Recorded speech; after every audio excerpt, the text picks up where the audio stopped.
अब BA, BCom, BSc और MA, MCom करें विश्व की सबसे बड़ी यूनिवर्सिटी इग्नू से। सॉल्ड असाइनमेंट और गाइड बुक्स प्राप्त करें। संपर्क करें Mahakal computers, DAV college gate के सामने। सिवान में लगातार लग रहे कचड़ों के अंबार पर हम आपको खबरें दिखा रहे हैं।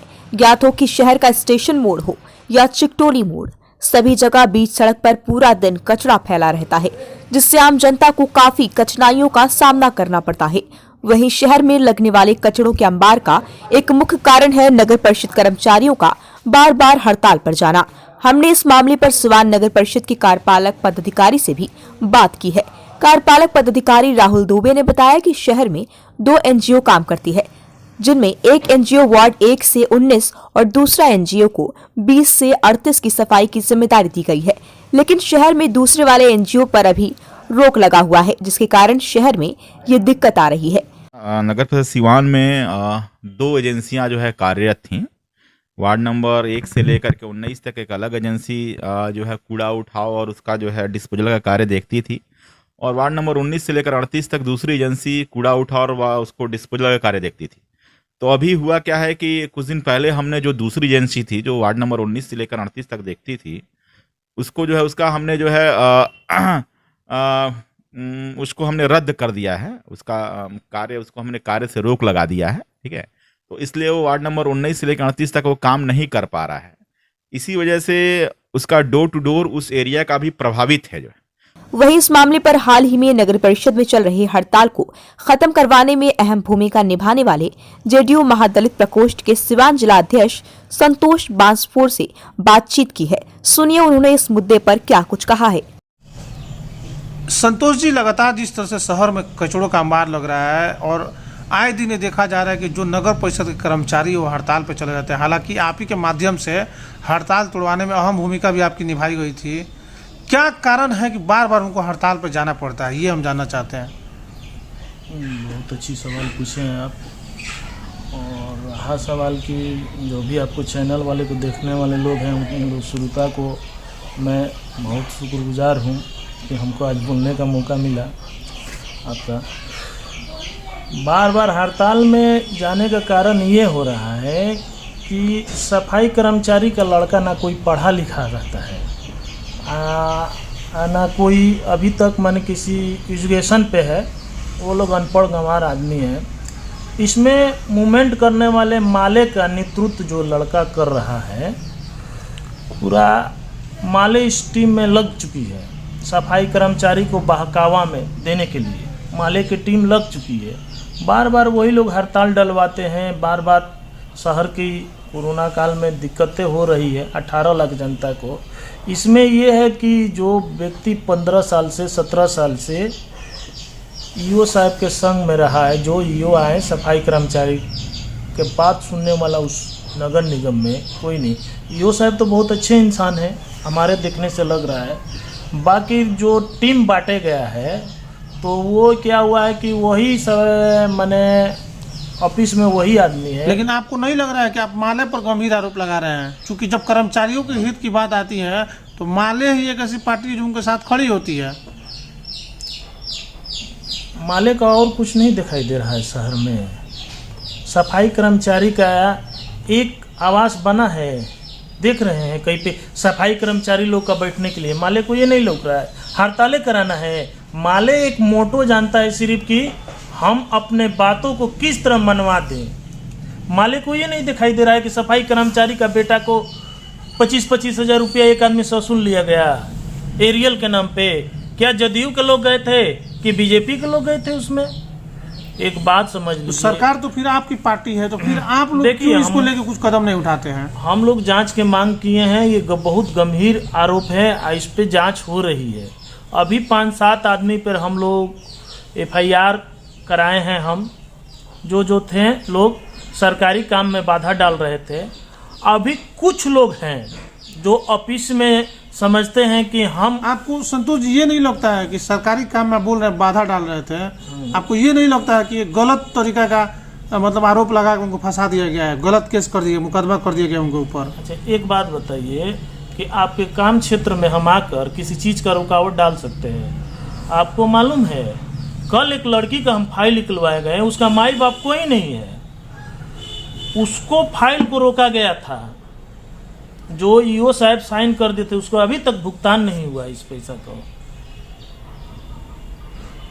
और वो बेचारा हमको आगे पीछे आधा घंटा वो आदमी घुमाए, जो आस्थापना में संतोष रहते हैं।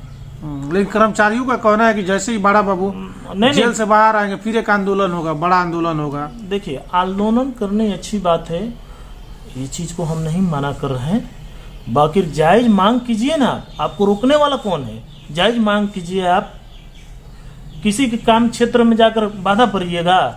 आप एरियल मांगिए, आवास मांगिए, सैनिटाइजर का, वो जो सफाई कर्मचारी का एक भी सैनिटाइजर नहीं मिल रहा है, एक मास्क नहीं मिल रहा है, इस चीज का मांग कीजिए। उसका जॉकेट, संतोष जी, कर्मचारी तो इसकी मांग करते हैं, तो आपके सरकार के द्वारा क्यों नहीं इसको पूरा किया? नहीं, अभी तो हम मांग करते हैं। इसके पहले हमको सदर एसडीओ नहीं बोले थे, डीएम साहब की ओर से आदेश नहीं आया था, तो हम राजनीति का अड्डा वहाँ पे हम लोग नहीं लगाना चाह रहे थे। सफाई कर्मचारी को नेतृत्व हमको करना है अगर, तो सरकार के तो जो भी फैसिलिटी आती है उसको तो हम तो मुहैया करेंगे करेंगे।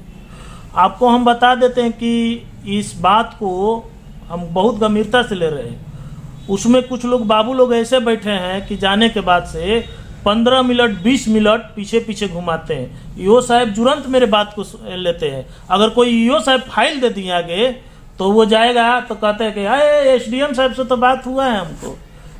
2-3 आदमी हैं जो सर से क्लोज आदमी है कि एसडीएम साहब से बात हुआ है। अरे तुम्हारा क्या औकात है? तुम यार, तुम परमानेंट हो ना कुछ हो। डायरेक्ट कहता है कि एमपी साहब से तो बात भइल। संतोष जी, इस चीज पर भी बहुत फोकस करना तो है। यानी जो कर्मचारी लगातार हड़ताल पर चले जा रहे हैं, उसका कोई रास्ता नहीं है, वो हड़ताल नहीं, कर्मचारी लोग को, मैं उस परिवार से बिलोंग करता हूँ, हम पहले चाहेंगे अपने कर्मचारी लोग को कि भाई किसी के बहकावा में आप लोग मत आइए। किसी को बहकावा में जाने से पहले आप लोग सोच लीजिए, क्योंकि सरकारी काम में बाधा किसी को नहीं पड़ना चाहिए। जो जायज मांग है उसको मांगिए आप लोग।